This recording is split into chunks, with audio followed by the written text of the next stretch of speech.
नमस्कार दोस्तों। हमारी आज की कहानी है एक माँ ऐसी भी। एक प्राथमिक स्कूल में अंजलि नाम की एक शिक्षिका थी। वह कक्षा 5 की क्लास टीचर थी।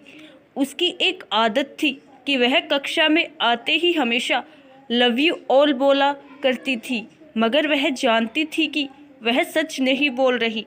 वह कक्षा के सभी बच्चों से एक जैसा प्यार नहीं करती थी। कक्षा में एक ऐसा बच्चा था जो उसको फटी आँख भी नहीं भाता था। उसका नाम राजू था। राजू मैली कुचैली स्थिति में स्कूल आ जाया करता था।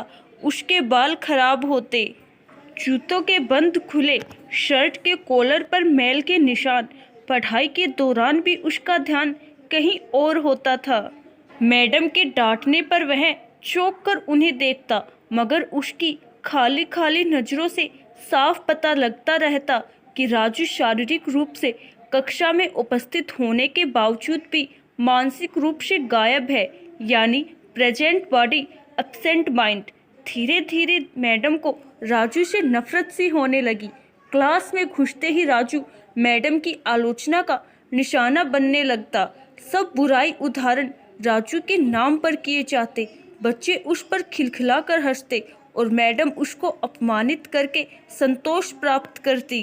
राजू ने हालांकि किसी बात का कोई जवाब नहीं दिया था।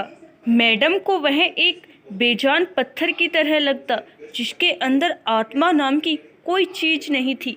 प्रत्येक डांट, व्यंग्य और सजा के जवाब में वह बस अपनी भावनाओं से खाली नजरों से उन्हें देखा करता और सिर झुका लेता।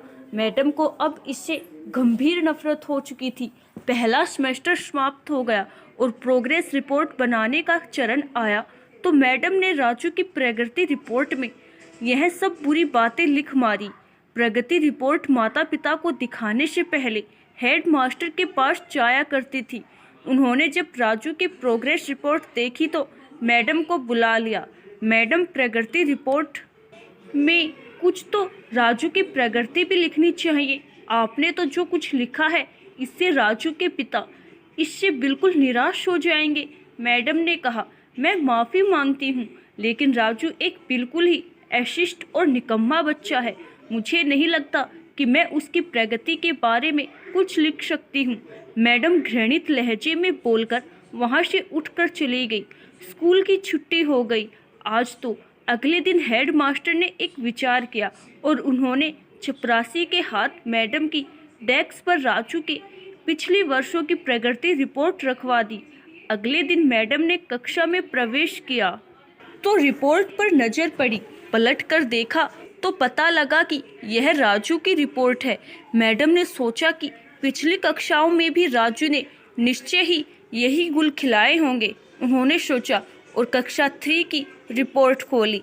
रिपोर्ट में टिप्पणी पढ़कर उनकी आश्चर्य की कोई सीमा न रही जब उन्होंने देखा कि रिपोर्ट उसकी तारीफों से भरी पड़ी है। राजू जैसा बुद्धिमान बच्चा मैंने आज तक नहीं देखा। बेहद संवेदनशील बच्चा है और अपने मित्रों और शिक्षक से बेहद लगाव रखता है। यह लिखा था। अंतिम सेमेस्टर में भी राजू ने प्रथम स्थान प्राप्त कर लिया है। मैडम ने अनिश्चित स्थिति में कक्षा 4 की रिपोर्ट खोली। राजू ने अपनी माँ की बीमारी का बेहद प्रभाव लिया। उसका ध्यान पढ़ाई से हट रहा है। राजू की माँ को अंतिम चरण का कैंसर हुआ है। घर पर उसका और कोई ध्यान रखने वाला नहीं है, जिसका गहरा प्रभाव उसकी पढ़ाई पर पड़ा है। लिखा था नीचे। हेड मास्टर ने लिखा कि राजू की माँ मर चुकी है और इसके साथ ही राजू के जीवन की चमक और रौनक भी। उसे बचाना होगा, इससे पहले कि बहुत देर हो जाए। यह पढ़कर मैडम के दिमाग पर भयानक बोझ हावी हो गया। कांपते हाथों से उन्होंने प्रगति रिपोर्ट बंद की। मैडम की आंखों से आंसू एक के बाद एक गिरने लगे। मैडम ने साड़ी से अपने आंसू पूछे। अगले दिन जब मैडम कक्षा में दाखिल हुई तो उन्होंने अपनी आदत के अनुसार अपना पारंपरिक वाक्यांश आई लव यू ऑल दोहराया, मगर वह जानती थी कि वह आज भी झूठ बोल रही है, क्योंकि इसी क्लास में बैठे एक उलझे बालों वाले बच्चे राजू के लिए जो प्यार वह आज अपने दिल में महसूस कर रही थी, वह कक्षा में बैठे और किसी भी बच्चे से अधिक था। पढ़ाई के दौरान उन्होंने रोजाना दिनचर्या की तरह एक सवाल राजू पर दागा और हमेशा की तरह राजू ने सिर झुका लिया। जब कुछ देर तक मैडम से कोई डांट फटकार और सहपाठी सहयोगियों से हंसी की आवाज उसके कानों में न पड़ी तो उसने अचंभे से सिर उठाकर मैडम की ओर देखा। अप्रत्याशित उसके माथे पर आज बल न थे, वह मुस्कुरा रही थी। उन्होंने राजू को अपने पास बुलाया और उसे सवाल का जवाब बताकर जबरन दोहराने के लिए कहा। राजू 3-4 बार के आग्रह के बाद अंततः बोल ही पड़ा। इसके जवाब देते ही मैडम ने न सिर्फ खुद खुशनाअंदाज होकर तालियां बजाई बल्कि सभी बच्चों से भी बजवाई। फिर तो यह दिनचर्या बन गई।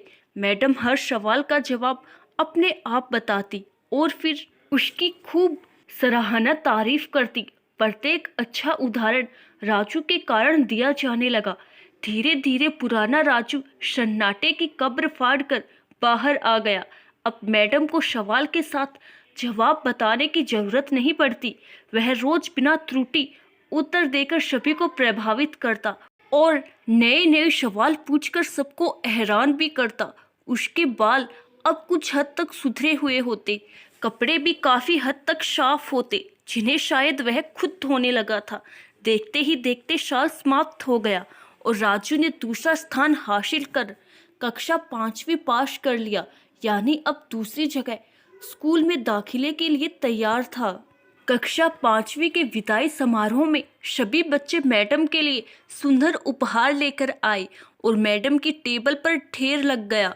इन सब खूबसूरती से पैक हुए उपहारों में एक पुराने अखबार में बदतर सलीके से पैक हुआ एक उपहार भी पड़ा था। बच्चे उसे देखकर हंस रहे थे। किसी को जानने में देर न लगी कि यह उपहार राजू लाया होगा। मैडम ने उपहार के इस छोटे से पहाड़ में से लपक कर राजू वाले उपहार को निकाला। खोलकर देखा तो उसके अंदर एक महिलाओं द्वारा इस्तेमाल करने वाली इत्र की आधी इस्तेमाल की हुई शीशी और एक हाथ में पहनने वाला एक बड़ा सा कड़ा कंगन था, जिसके ज्यादातर मोती झड़ चुके थे। मिश ने चुपचाप इस इत्र को खुद पर छिड़का और हाथ में कंगन पहन लिया। बच्चे यह दृश्य देखकर सब हैरान रह गए, खुद राजू भी। आखिर राजू से रहा न गया और मिस के पास आकर खड़ा हो गया। कुछ देर बाद उसने अटक अटक कर मैडम को बोला, आज आप में से मेरी माँ जैसी खुशबू आ रही है। इतना सुनकर मैडम के आंखों में आंसू आ गए और मैडम ने राजू को अपने गले से लगा लिया। राजू अब दूसरे स्कूल में जाने वाला था। राजू ने दूसरी जगह स्कूल में दाखिला ले लिया था। समय बीतने लगा, दिन सप्ताह, सप्ताह महीने, महीने साल में बदलते। भला कहाँ देर लगती है, मगर हर साल के अंत में मैडम को राजू से एक पत्र नियमित रूप से प्राप्त होता, जिसमें लिखा होता कि इस साल कई नई टीचर से मिला, मगर आप जैसा मैडम कोई नहीं था। फिर राजू की पढ़ाई समाप्त हो गई और पत्रों का सिलसिला भी समाप्त। कई साल आगे गुजरे और मैडम रिटायर हो गई।